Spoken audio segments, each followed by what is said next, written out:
लोकांनी आता उठाव केला पाहिजे, नाहीतर लोकशाही धोक्यात येईल असा इशारा शरद पवारांनी दिलाय।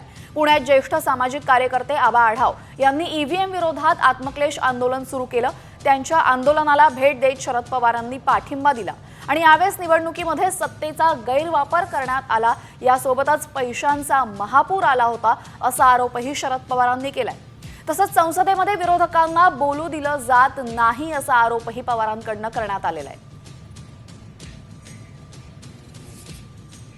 राज्याची देशाच्या निवडणुकीतच मोठ्या प्रमाणात पैसा आणि सत्तेचा गैरवापर हा करून निवडणुकीची सर्व यंत्रणाच हातात घ्यायची हे चित्र यापूर्वी दिसलेलं नव्हतं।